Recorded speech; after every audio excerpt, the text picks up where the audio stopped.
Good morning. My name is Evelyn. I just started working as a program manager at Amazon in Beijing. I started this job almost directly after working as a project manager at TikTok. So in this vlog, I want to take you through a work day in my life on my new job and show you little pieces of my life right now in Beijing.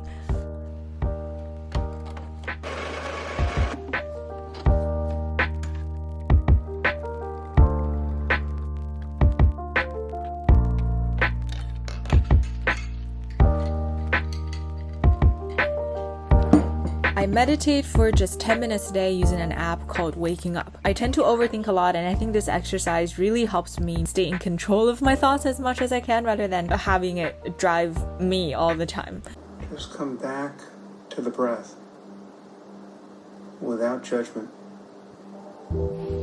So I have not a small list of things to tackle today. I've gotten into this habit of writing down exactly what I want to do the next day before going to sleep so that when I wake up I don't waste any time feeling unsure of how to proceed. Today I've been kind of filming when I was getting ready in the morning, so I'm able to check off a lot of these things. The first thing I do when I log in is to check my calendar and see what meetings I have during the day and kind of just section out my day based on that. Today I have two pretty big meetings in the afternoon, so I have the morning to pretty much get kind of everything else out of the way. After checking my calendar, I go to my email to make sure I'm not missing anything overnight because I work on a global team and a lot of my colleagues outside of China are still at work even after I've logged off. As a program manager, my job is to deliver technical projects. I work on an analytics team, so I build products like dashboards, machine learning models, and manage servers and data pipelines. If any of these things sound gibberish to you, not to worry. All you have to know is project managers or program managers, these terms are often used interchangeably. We get things done by pretending to know something so well that we convince other people to build that thing under the false assumption that someone knows what they're doing. So as I was working on something earlier, I realized I don't have enough information to finish that. I'm reaching out to a colleague, scheduling a call with him to get his help on this. Something I've learned fairly recently is that, especially when you're working on a team, it's really important to know when to lean on others for help. Hello. Hi. Hog and Ziggy are here.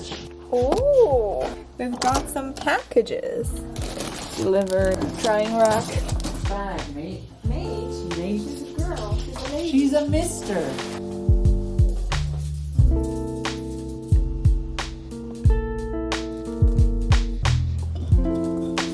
I had to juggle between 4 or 5 different projects this morning, and half of which I don't have complete information on. So I needed to de-stress a little bit because I have been meticulously writing down everything I needed to do and have been checking them off of the list. I actually gone through a lot of the list already. I feel like for project managers especially, it's really easy to have a super busy day, but then at the end of the day not feeling super productive because a lot of the project manager's job is to communicate and facilitate and to push things along, and all those things are intangible.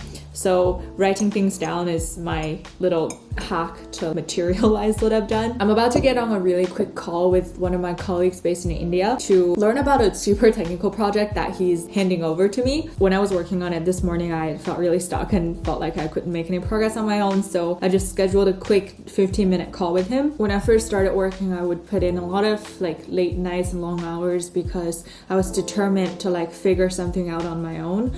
But what I didn't realize is I had an entire team to guide me through things that I didn't already know. It's in Ireland. Okay. Hi.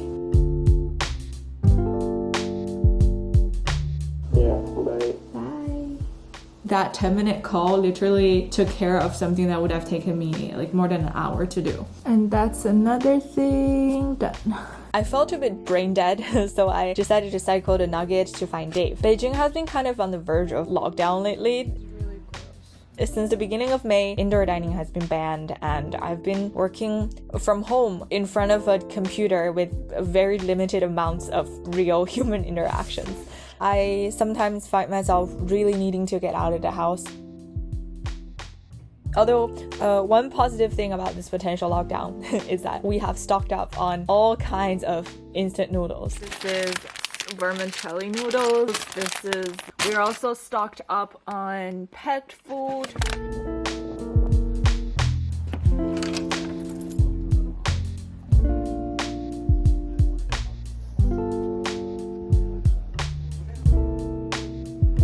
I ended up taking a couple of meetings at Nugget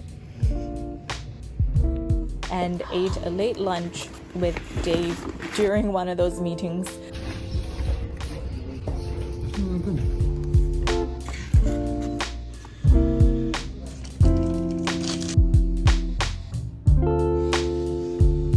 Finished the day around 6 p.m. One thing that's really great about this new job is that there isn't an expectation or like pressure to work overtime. Whenever I go to the office, people would always say like, have a great evening when I leave on time, versus at my last job, I've always felt a bit self-conscious because everyone else is like still sitting at the office. Anyways, after the workday, I usually like to take some time to decompress and disconnect from work. So I'm gonna just go on a walk around the neighborhood. Let's chat about how my new job is different from the last one.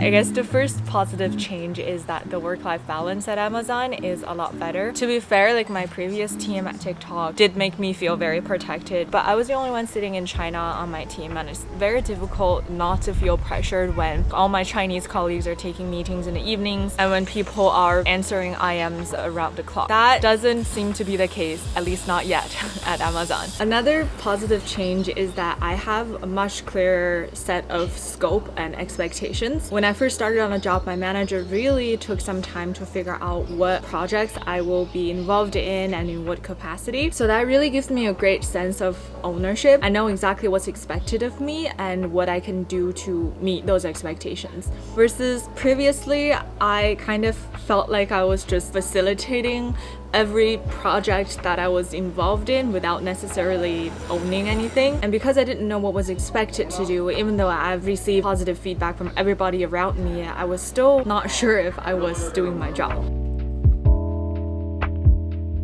I think up until this point, I've always had really unhealthy relationships with my work. On my very first job out of college, I was really worried about getting a sense of self-worth from other people's validation. And then on my second job, I came in with a really low comp package. If you're considering a job opportunity and you do not like the offer, really think twice before taking it, because my experience of taking a low comp package was that whenever I worked hard, I felt taken advantage of. But whenever I don't, I also didn't feel accomplished. So I kind of put myself in a situation where it was just impossible to feel happy and fulfilled on the job. I think as a result, whenever I quit, I had always been running away from something negative. This time around, I know exactly what this job expects of me and exactly what I expect to get out of this job. So when I leave, I want it to be because I've gotten everything I wanted from this job and that I'm ready to start the next chapter on my own. And in terms of exactly what the next chapter is, I'm still figuring it out. You guys know I love sharing my stories with you on this YouTube channel, and I have a small business in Beijing called Small Batch Cookie Co. But recently I've been feeling like I want more than just being a small YouTuber or a small business owner. I want to do bigger things and touch more people's lives, which is a strange feeling because a couple of years ago when I was at rock bottom, I did not dream of bigger things. And I guess the fact that I am right now means that I'm at a better place in life, and I'm very, very grateful for that. I posted on Instagram a while back that I wrote a business plan for a startup competition in Beijing. Not a very well thought out idea, so I know I'm not gonna win anything, but I still wanted to force myself to go through the process of thinking like a founder. What's the problem you're trying to solve? Who are the customers? What the market size is? I'm really proud of myself for having done that because it sort of feels like a first step towards building a real business. Okay, it's getting dark outside. I think that's all I have for you. Thank you for listening to my oversharing. I'm curious to hear what your relationship with work is like. If you're a founder or if you have any insights in like the startup process, please leave a comment, shoot me a DM. I would really, really appreciate any advice. Okay, bye.